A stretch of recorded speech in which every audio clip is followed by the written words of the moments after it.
হ্যাঁ, এজেন্ট কয়েকটা বাইরে ছিল, কিছু একটু প্রবলেম হচ্ছিল, সেগুলো এজেন্টদেরকে সব দেখভাল করে ঢুকিয়ে দেওয়া হলো। স্ট্রং রুমগুলো খুলছে, সেখানেও গিয়েছিলাম, দুটো স্ট্রং রুম খোলালাম। আর এজেন্টরা যারা আছে তাদের কিভাবে কি বসা ভালো, যে ভিতরে যে বসার ব্যবস্থাটা এজেন্টদের সেটা ভালো নেই। অনেকটা মানুষ দাঁড়িয়ে আছে, তাদের বিশৃঙ্খলা হচ্ছে। সেটা বললাম প্রশাসনকে যে আপনি অন্তত চেয়ারের ব্যবস্থা করুন। আর প্রত্যেকটা দলের এজেন্টরা তারা যদি সম্মান না পায়, পেছনে এইভাবে দাঁড়িয়ে থাকে আর এক জায়গায়, মনে হচ্ছে যেন একটা বিরাট ব্যাপার, এতে তো অসুস্থ হয়ে পড়বে মানুষ।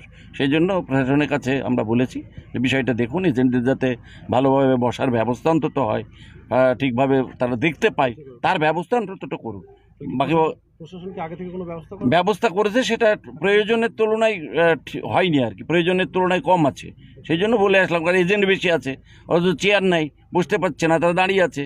আর জায়গাটা খুব সংকুলন, ছোট্ট জায়গার উপরে এতগুলো এজেন্ট একসঙ্গে ঢুকেছে। একটা ঘরটায় একটা একটু বিশৃঙ্খলার মতো পরিস্থিতি, কয়েকটা করে গেলাম, দেখলাম, আপাতত ঠিক আছে, সবটাই ব্যবস্থা হচ্ছে। সাতটা বিধানসভার স্ট্রং রুম খুলে দিয়েছে? হ্যাঁ, তিনটে আমি নিজে দাঁড়িয়ে থেকে এখানে যে তিনটে ছিল সেই তিনটে করিমপুর আর এইগুলো তো আমরা করালাম। আর বাকি চারটে ওইদিকে আমার এজেন্ট, ইলেকশন এজেন্ট, সে খোলাচ্ছে। তিনটে করালাম। যেন নন্দীগ্রামের পুনরাবৃত্তি না হয়, কি বলবেন? দেখুন, আমরা তো আমাদের এজেন্টদেরকে সব রকম প্রশিক্ষণ দিয়েছি, সব রকম বলেছি। আমাদের নেতা অভিষেক বন্দ্যোপাধ্যায়, সেও আমাদের ভিসিতে সব রকম ডাইরেকশন দিয়েছে। প্রত্যেকটা এজেন্টকে আমরা কালকে ডাইরেকশন দিয়েছি, তাদেরকে একটু কিভাবে পরিচালনা করতে হবে, ভিতরে কি সিচুয়েশন হতে হবে, তার নির্দেশাবলী সমস্ত কমপ্লিট করে প্রত্যেকটা এজেন্টের সঙ্গে কথাবার্তা বলে সেইভাবে তাদেরকে আমরা পাঠিয়েছি প্রশিক্ষণ দিয়ে। এই প্রথম বাংলায় এত শান্তিপূর্ণভাবে ভোট হয়েছে, মাত্র দুটো বুথে পুনর্নির্বাচন হয়েছে, যা ইতিহাসে, গণতন্ত্রের ইতিহাসে বিরল ঘটনা, কি বলবেন? দেখুন, মুর্শিদাবাদের মানুষ আমরা খুবই খুশি। মুর্শিদাবাদে কোথাও কোনো অশান্তি হয় না, এমনি মুর্শিদাবাদ একটু হিট লিস্টে থাকে, কিন্তু এবারে মুর্শিদাবাদ দেখিয়ে দিল যে না, আমরা এই নির্বাচন গণতন্ত্রের উৎসব, এটা উৎসব হিসেবেই দেখুক। এখানে কোনো রকম কোনো বিশৃঙ্খলা হয়নি, সুষ্ঠুভাবে অবাধ নির্বাচন হয়েছে, কোথাও পুনর্গণনাও হয়নি মুর্শিদাবাদ জেলায়। এই জন্য আমরা ভীষণ খুশি।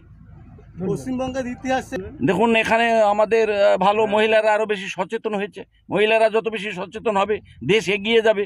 তো আমার গ্রাম বাংলার মহিলাদেরকে আমরা সচেতন করতে সামর্থ্য হয়েছি, এবং বিশেষ করে মা বোনেরা যেভাবে লক্ষ্মীর ভাণ্ডার থেকে আরম্ভ করে বিভিন্ন সুযোগ এবং সুবিধা মমতা বন্দ্যোপাধ্যায়ের উন্নয়নে সামিল হয়েছে, সেই জন্য মহিলা ভোটারদের উপস্থিতি একটু ভালো। জয়ের ব্যাপারে কতটা আশাবাদী? অনেকটা, সবটাই আমরা জয়ের ব্যাপারে আশাবাদী। গত বছর তো প্রায় 3 লক্ষের ব্যবধানে জিতেছিলেন, এবারে মার্জিনটা কত? দেখুন, মার্জিন বলতে পারবো না তো, জয়ের ব্যবধানটা জয় নিশ্চিত, এবং ব্যবধানও অনেক হবে, অসুবিধা কিছু নেই।